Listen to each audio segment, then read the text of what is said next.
Hi, konnichiwa. So this video is for Josh-san です。You asked me why くれる? あげる? もらう? That's a really good question. And I couldn't answer that question because I didn't know, but now I do. So I am going to talk about that in this video.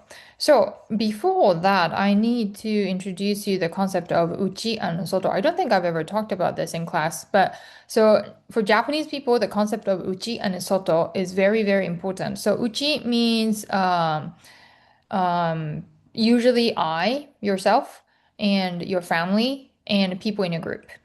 That's uchi. And soto are anyone else, others. で、これ、so Japanese people place strong emphasis on point of view and the difference between inside, 外 and outside.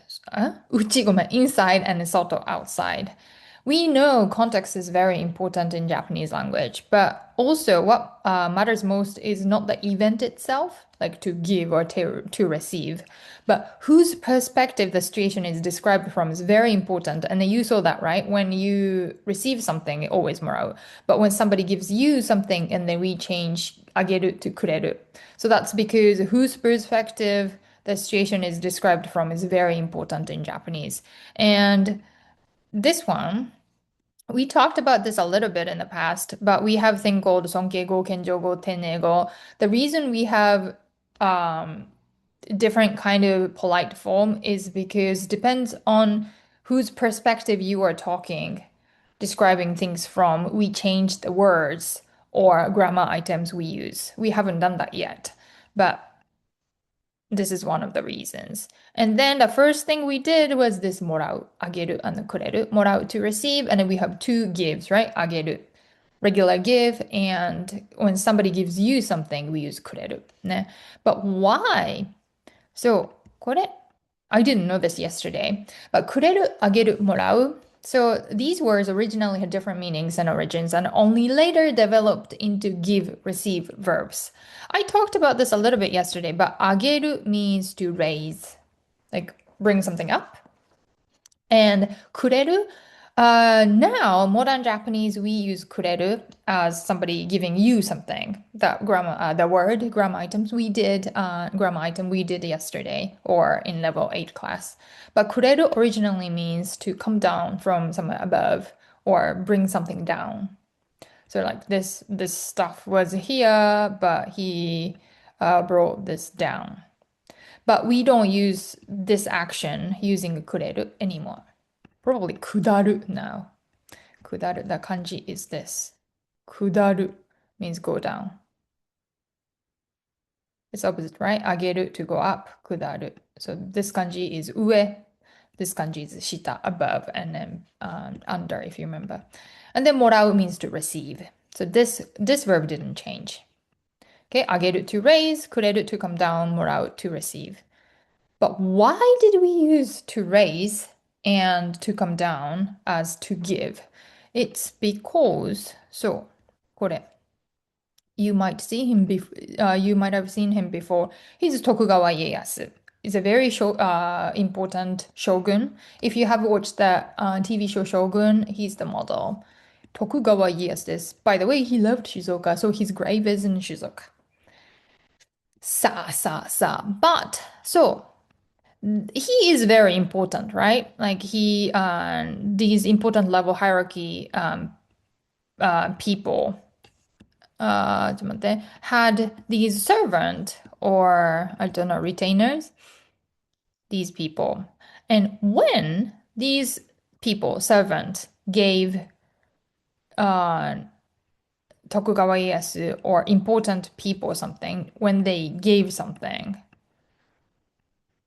him to him, they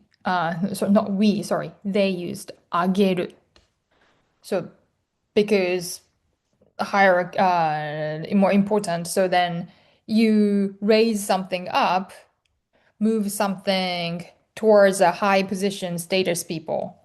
The image is he's sitting somewhere higher above than the position too, right? His position is higher than this guy. So it literally means something を上げる to raise. On the other hand, when these people in higher position give servant, it's opposite. So it's going down. The present is going down the direction. くれる. Does that make sense? The image is he's sitting somewhere above or his position is higher.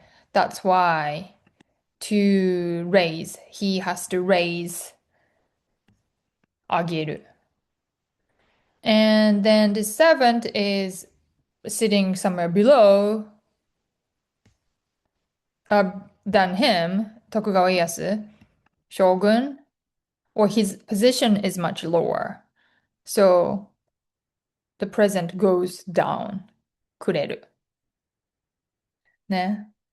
So that's how Japanese people started using あげる and くれる to raise and to come down. Present goes up, present comes down. で、this time, actually, people mainly used あげる and くれる mostly only, just to show the direction of the gift or favor going up or going down. And the もらう was not commonly used. I read it's used in the literature or formal writing, but in everyday conversation, usually あげる and くれる only. I think I wrote that somewhere. Here.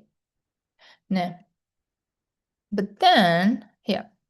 But then later, around Edo era or later, late Edo era period, so morale gradually became part of the, I think, regular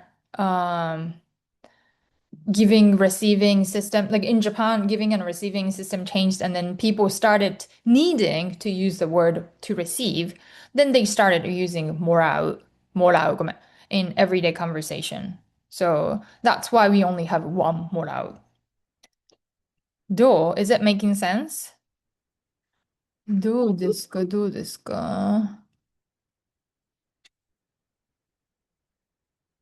ちょっとこれ変えるか。And but then let's see. これ around the Edo period, morale gradually became part of the regular giving receiving system in spoken language. Hmm. And then let's look at this. And then I think I think I read around Edo, later Edo period, morale gradually started being used in regular conversation because people were starting to the need to use the word morale. Um, because I don't know, society or どうやって説明したらいいんだろう、これ。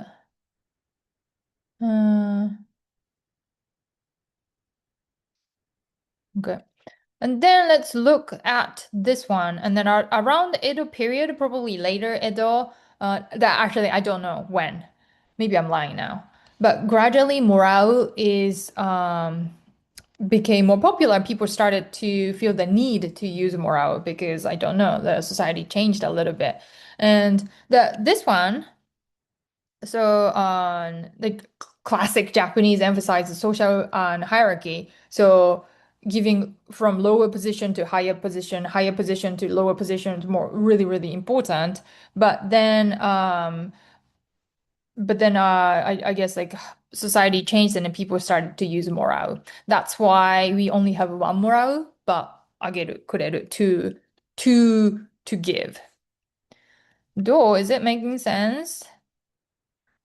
で、then let's go back to this one, 内 and then 外. So this 内 and then 外 concept is very similar to servant to shogun, shogun to servant. It doesn't really imply or show the giver is higher or I don't know hierarchy, which position is higher, which position is lower, but we still use when somebody ごめん when you give somebody something, then あげる to raise. And then somebody gives you something, くれる to go down. Because it kind of implies that people in Soto outside is more important or implies that you are the one receiving the benefit by saying あげる they're somewhere higher and then you are somewhere lower. Does this make sense? どうかな But この内外 I think this concept is quite interesting. I didn't talk about it, so I want to show you a little more. So 内外ね. So who can be 内? Who will be 外? この内、外、これ、この boundary, this boundary isn't fixed. So it changes constantly and it changes between the context, relationships, and perspective.